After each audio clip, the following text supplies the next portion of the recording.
Calm down, I haven't started yet. Save that till later. Good morning. It's an honor to be here again today, to be able to talk to you guys. It's been an honor this full year to be able to serve you with the fabulous team that you saw in the video earlier. But first I want to start with something, so if I could have you all stand up. I know Mark just had you sit. This is awkward. Oh. That's okay. Okay, so now that you're standing, first thing I'd like you to do is I'd like you to point at me with either hand, really. Just stretch out your arm and point. You're pointing at me. Okay, yeah, this is, ooh, scary. So then I want you to now point at yourself.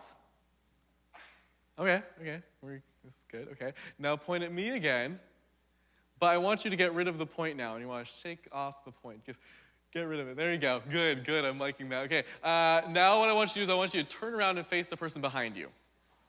So everyone can turn around. And I would like you to face back towards me.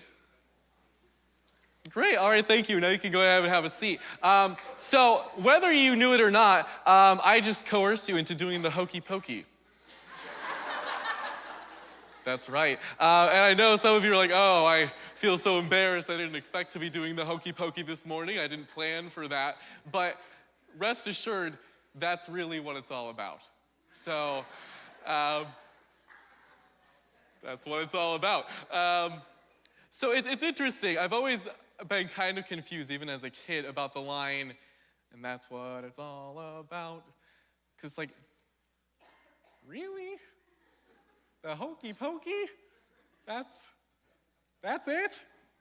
I mean, I feel like, I don't know, if that really is the kind of be-all, end-all of humanity, that's kind of disappointing. You know, like, oh, I did all this stuff I worked and did all this stuff for years and years, and the hokey pokey. Nice. So I think it's a question, when you think about it, of what you're hoping for. Because if you're hoping for the hokey pokey, then I suppose then that really is what it's all about. And that's great. But if that's really not what you're hoping for, then it comes off as disappointing. Hope, according to Google, yes, I did all of that to get into hope. Disappointed? Good. Hope, according to Google, is a feeling of expectation and desire for a certain thing to happen. Hope is a regular occurrence in our day-to-day lives. We hope that one person in our class isn't going to kill the curve on this test. We hope that there will be a toilet or a shower available, which is difficult when you live in Madison, at least when you actually want one.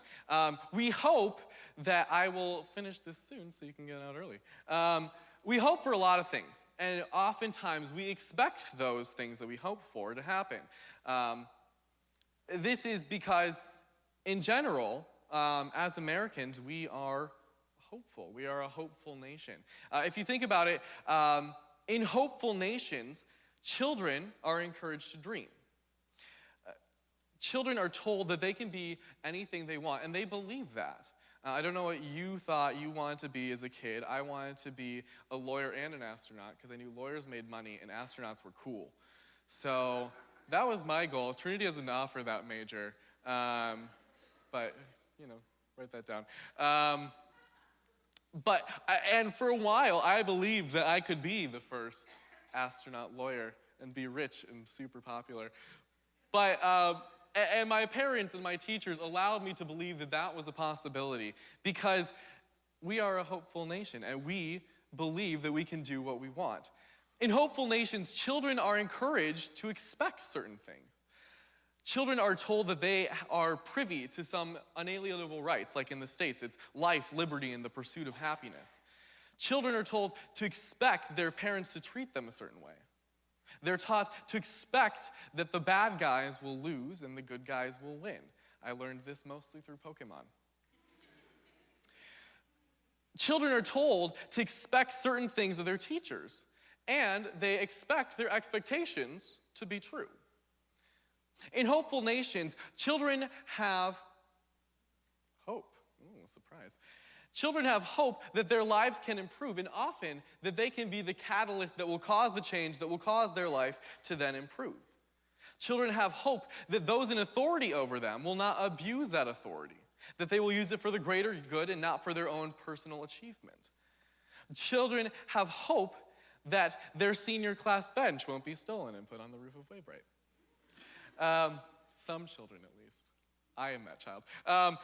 These are attributes of hopeful nations, like the one that we live in.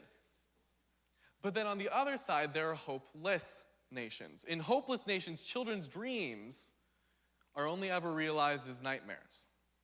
Children are either told what they will be, or they're told nothing at all. In hopeless nations, children are taught to expect nothing. Oftentimes, they may have no parents and may have no structure. They may only have themselves to depend upon. Children are taught to be concerned and fiercely independent. In hopeless nations, children are stripped of hope.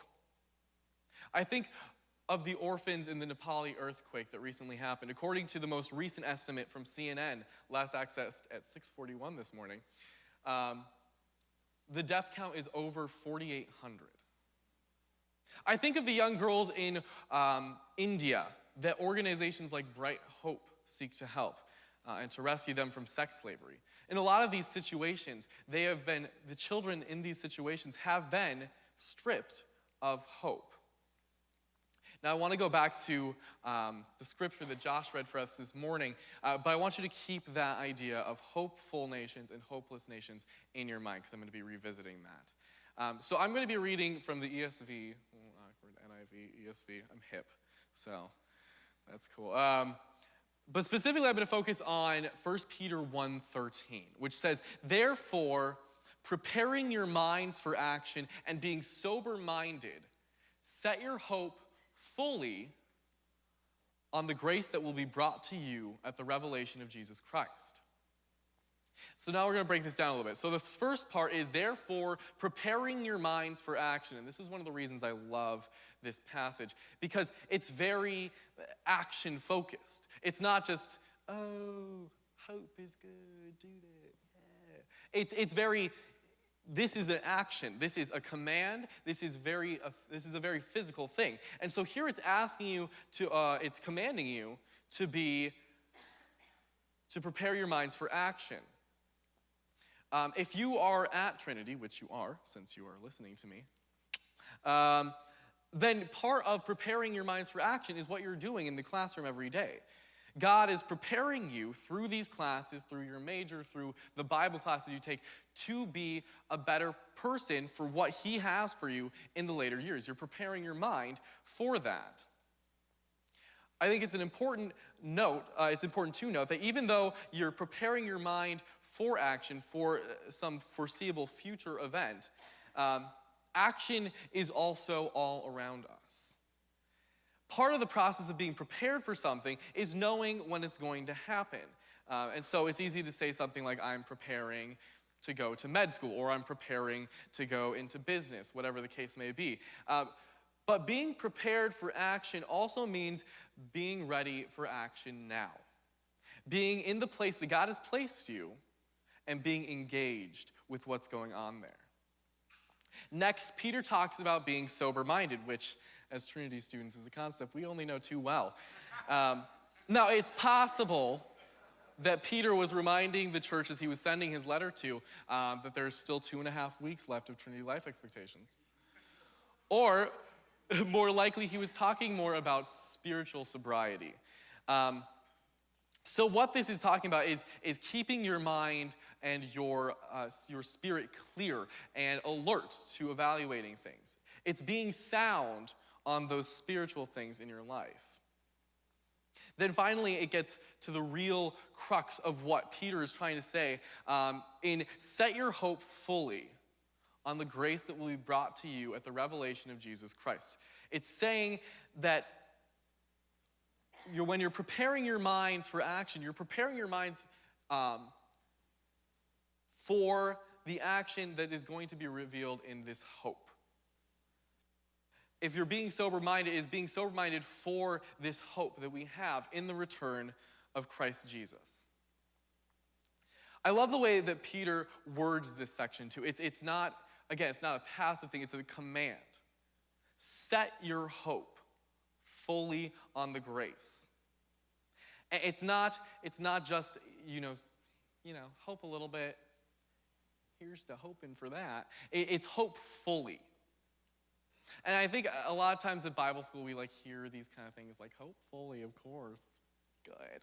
But we don't really think about what does that actually mean? What would it actually look like to put your hope 100% on the revelation of Jesus Christ when he returns? It's kind of like Game of Thrones, if any of you watch that show. There's a big saying in it, winter is coming. For this one, grace is coming, and it's for us to put our hope in that.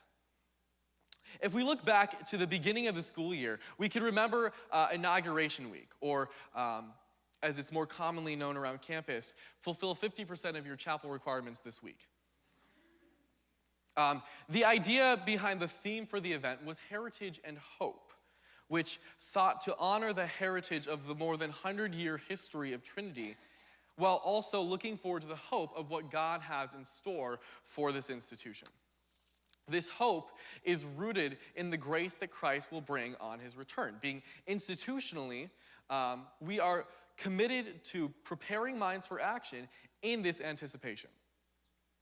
Now, this is all good and well, but why coming into finals week is it relevant for me, the student body president, to talk about hope with you? So here's what I would submit to you. Earlier I was talking about those countries, the hopeful countries and the hopeless countries.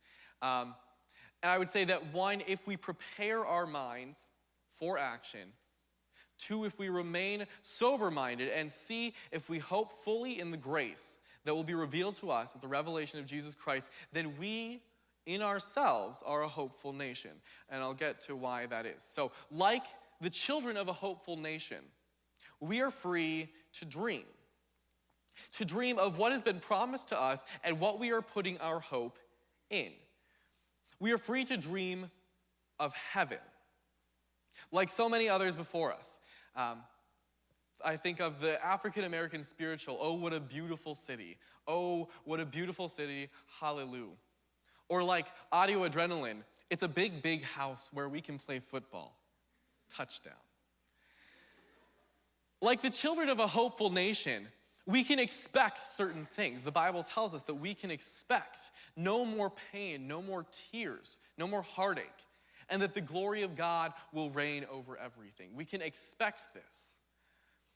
Like the children of a hopeful nation, we can hope. We can hope. Now, we're getting to that time of the year where it feels like school is just trying to pull its claws into you and say, "Don't go, you still have so much left to do here." And you're trying to get ready for summer, but it's not letting you do that yet. So, for instance, I'm totally in that stage right now. I've been working on my senior honors project, which is being presented tomorrow. It's called Let's Make Out.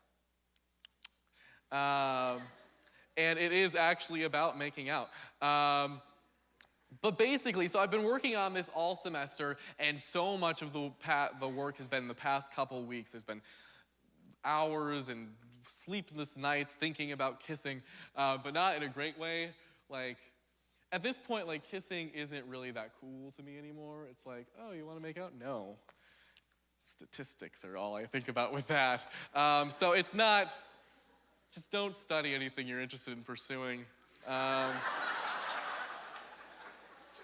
Ruins it. And I think when once kissing isn't cool anymore, you're ready for summer break. But despite this, the command is to prepare our minds for action.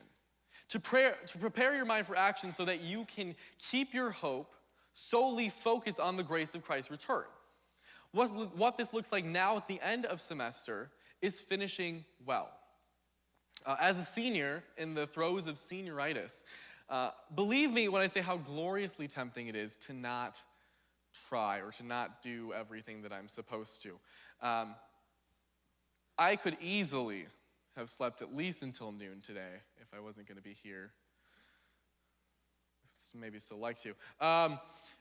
But preparing your mind for action means that using what God has given you and one of the things he's given you is your time here and now.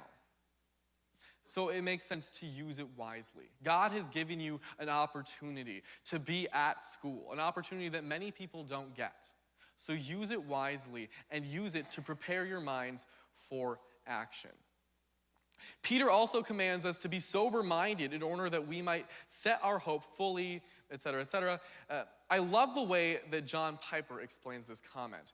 He says, what does this mean in real life?